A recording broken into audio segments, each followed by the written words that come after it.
Alrighty, very happy to be welcoming back to the podcast for his second appearance, Evan Levy, a longtime partner with us here at TDWI, and very happy to have you on here once again, Evan. Thank you so much for joining. How are you doing today? I'm doing great. In fact, I'm having so much excitement. If lightning struck, they would probably have to chisel the smile off my face. No, everything is just fine. Everything is it's a great day.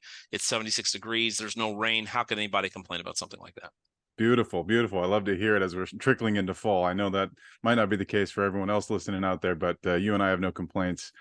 Okay, so I know in our first episode together, we did discuss, kind of some of the basics around a data strategy. And today, I think we're going to delve a little bit deeper into that topic, as well as data privacy. So, Evan, I'm going to jump right in. As I Sure. mentioned, you've been teaching data strategy at TDWI for quite some time. Have the needs and issues changed in the domain of data strategy? I think they have. I think as time has progressed, the audience that comes to the class is more educated, and I think data being available to business users and to companies is a very well understood concept. Where I go back 8, 10 years, that wasn't necessarily the case. 8, 10 years ago, we were talking about big data, and people were starting to get their arms around what is this stuff and do I really need it? I think where some of the changes or adjustments have occurred is I've gone from having to explain what is a data strategy, which I think most people get in this day and age, and really getting into more what's in it and how do I do it. Because I think what's also occurred is there's an awareness now. This isn't just about reporting. This is about operations. This is about decision making. This is about running a business. So where I think it's evolved to and from is it's not just about building a warehouse or having reports. It's about how do I make sure that I have the data that all my staff need from a day-to-day decision making and doing their job basis. So that's where I think the real change has occurred. There's an awareness of how do I integrate this into what my business priorities are. I think at the beginning or in the early days of data strategy, it was really perceived more of an IT endeavor of how do I make sure that I've got a plan in place for my warehouse or my platforms and my storage. And I think today there's a much greater level of awareness simply because of the availability of data and the sophistication of the users themselves, where dealing with things like the quantity of external sources, how do people make sure that they're respecting things like privacy and the opt-out rights, and just everything else of data sharing has become really what data strategy is about. So I think there's more depth to the awareness of the concept and more depth and awareness when it comes to what is it that I have to do. So I feel like I've been a bit long-winded, but I think it works with the maturity and the evolution of the knowledge with the users themselves. It's not just about how big is my database. People are really thinking about what are the boundaries of things like data usage responsibilities? What are the boundaries of responsibility for people's privacy? And then also, what's the liability in keeping things around for periods of time? Yeah, fantastic. And I think, something I'd like to do is to kind of double click on the why around a data strategy as well, just to make sure that those folks that haven't already uh heard this podcast episode in the past that we're referring to or been able to attend one of your classes, maybe you can cover the basics for us there, and then maybe also, lead into some of the things you just alluded to around security and privacy. Yeah, well, why a data strategy is a pretty loaded question. But I'd say, one of the challenges that we often run into in most business environments is dealing with data tends not to be an activity in and of itself. It tends to be a byproduct or an extension of a project or part of another project. And so what ends up happening is dealing with data tends to be a one-off activity of whether it's going to the source systems, building a dictionary or a catalog, building out the jobs necessary to move the data, those types of things. And so why have a data strategy? Because the whole idea is, wait a second, we're doing a lot of this work as a one-off replicated or duplicated activity. We're not approaching it from an economies of scale perspective. We're not looking at it holistically. We don't necessarily even have the right type of tooling. I mean, think about if you have a garage and you're someone who's a handyman and you just like fixing things around your house. If you bought a screwdriver every time you needed to tighten a screw on a cabinet or in your car or on an appliance, you'd have 400 screwdrivers. And realistically, you understand, wait, there's some basic tooling that I need around a house. a pair of pliers, maybe a wire cutter, a flathead and a Phillips head screwdriver of a couple of different sizes, and a hammer. And that core stuff lets you just deal with the problem rather than getting in a car, driving, picking it up. I know that seems a little unwieldy and peculiar, but now let's take a look at the data strategy. When we take a look at all the different things we're doing with data, we've got to make sure people can find it. We've got to make sure that when they find it, they understand what it means and what the rules are, where it's stored, and packaging it ready to use. Well, if I look at it holistically, then the reason I want to have a plan is to actually make sure that I'm not dealing with each data set or each application on a case-by-case, one-off basis. Otherwise, what ends up happening is I have 42 different locations for the data. It's formatted in a variety of different ways. Everybody uses a different tool. Oh, wait a second, that's exactly what we have right now. In most shops, we don't have standard data manipulation tools for users and developers. Things are stored in SharePoint, in Teams, in file servers out on the cloud. What we call stuff is a variety of different names. People are frustrated because when they pull the customer list or the account IDs or the revenue, the numbers come back in ways that they don't necessarily expect. So why have a data strategy? To put the planning and the activities in place so you can start addressing all this work that's a repetitive activity in a manner that's more maintainable, more usable, and more productive. We have development standards for shops where they use Python or Java or whatever language. And we have database standards for people that are implementing lots of different databases.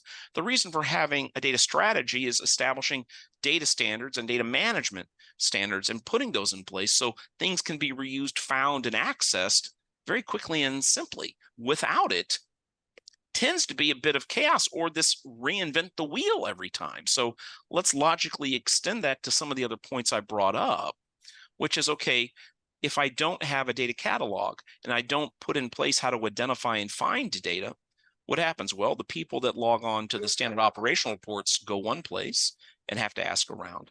The people that use the data warehouse or your reporting environment, well, they go to another place. Then when someone logs on to a website, well, then they look at something else because we haven't addressed how do we make sure that if someone wants to understand what a value means and where to find it, they go to one place. When we talk about where we actually store data, we actually put guidelines in place so people know where to go look for something. I mean, we take for granted when we go to a grocery store that the perimeter has certain types of items and products, and the meat's in the back and the produce on one side and so forth. It's organizing stuff that people want to buy so they know how to find it. Same thing goes for a data strategy. Part of that is let's organize it so they know where to find it. Let's organize so they know how to use it.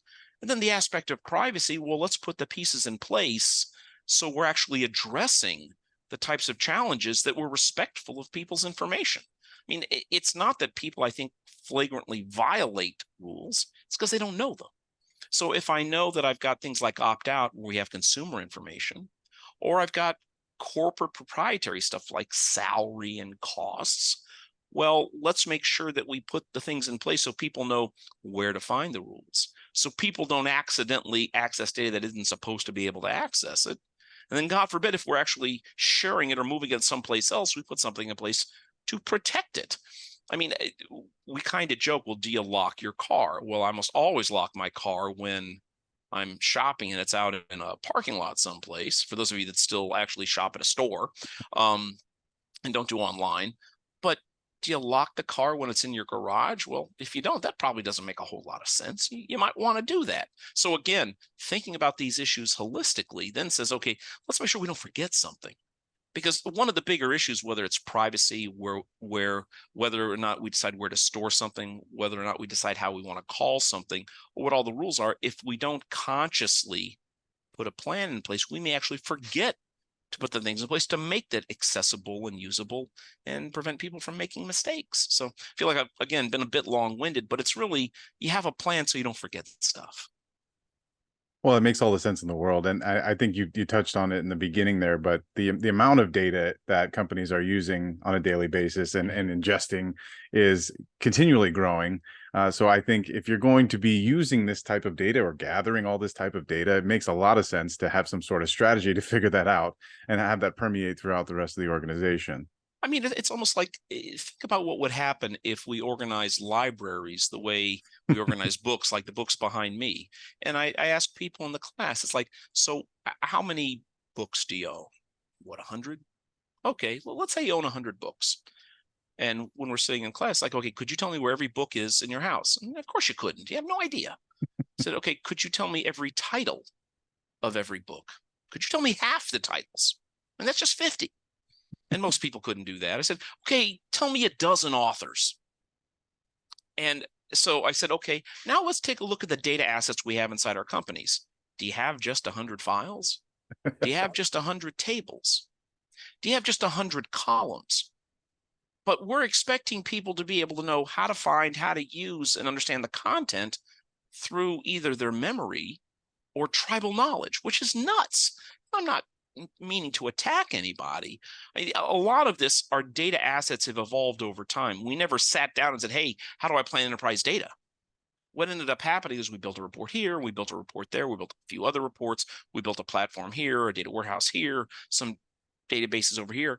Well, we've got not dozens of these things. We've got thousands of these things if you look at it at a table level. So, okay, let's instead put things in place because we do have to have a plan on how to store and find and manage this stuff, because the longer you wait, the more unwieldy it becomes. Very, very good there. I do want to ask if there is any other challenges regarding, I know you touched on it there quite a bit, but any other challenges that organizations would face if they don't have a data strategy? None whatsoever. There are absolutely no challenges of not having a data strategy. all kidding aside, you know, it's not a catastrophe if you don't have a data strategy. And in all likelihood, most organizations have the pieces and parts, but what they probably don't have, if they haven't put a data strategy in place, is that holistic view of, wait, what are we trying to accomplish? So the tragedy or the challenge of not having things is you're repeating work that could be either automated or not even necessary. I had a conversation, and I've used this story in the past, probably overused this story, where I had a discussion with a development executive at a bank. And her remark was, Evan, you want me to go down this path and build this, but if I build this, it's going to take dollars away from something else. Why do you think we need to spend money on something like this? Because we're not perfect on everything we do, but we're pretty good. I said, well, the challenge is by not having a data strategy, you continually re-inventory data because you've got a dozen projects right now. I think it was 15 at the time, actually. You've got 15 projects that are actually inventorying customer data because they all need to take a data feed, and the development teams have no place to go look that up.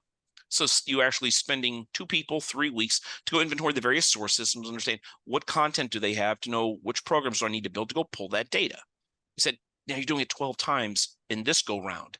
And in 6 months, when you have the next set of projects, or a year when you have the next set of projects, you're going to do it again. Said, so the challenge is by putting some of these things in place, now the data activities that are repetitive, important activities will not have the tooling and the automation and the reference in place. So you're not doing them. Again, you've got the materials in place so I can look it up rather than having to go figure it out. I mean, the same reason we build development standards and we have development platforms and tooling and so forth is so people are not reinventing the wheel, because the time is staggering. And if you take a look at how people are spending data management as a component of overall development, it's not unforeseen where it's 20 to 35% of time. I probably can't make it go to zero, but I can certainly lop off a big piece of it. And there's continual interviews, and you can open up a Google or now ChatGPT and ask the question, how much time is wasted by people looking for the data? And this isn't about developers. This is about like business people, and they'll tell you they could lose anywhere between 20 and 40% of the time going to hunt down data that they need to just make the decisions to do their job. I mean, 20 to 40%, that's a staggering number. And when you think about it, and we talk about this in the class, at 20%, what you're telling your boss is, I'm not going to come in on Monday. In fact, you're not going to see me till Tuesday, because that time is wasted where you'd get the whole day back. And again, it's argumentative about how large it is. And I've seen numbers in that range, but the reason it hasn't gotten better isn't because we haven't invested in that. I mean, in 20 years, we've done a lot of investment. We have all kinds of ETL tools, all kinds of dictionary tools, and so forth. But the data is 1,000 times larger, if not bigger than that. Think about the size of the memory on your phone in 2000, for those of you that are old enough, or 95, or 2005, or 2010. And now, I mean, it's very rare that you find a phone with less than 64 or 128 gigs. Now, it's much of that is because of video and Hmm. music, but I think the point is well understood, which is we're storing a lot of information, and it's not all tabular content. There is all kinds of free form text and semi-structured content.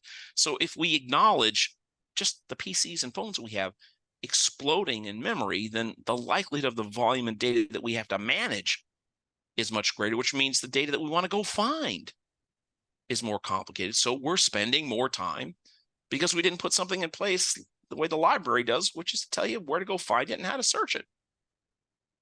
Well, that's fantastic. I do want to kind of transition into some of the courses. I know you have a seminar Mhm. coming up with us here in about a month or so.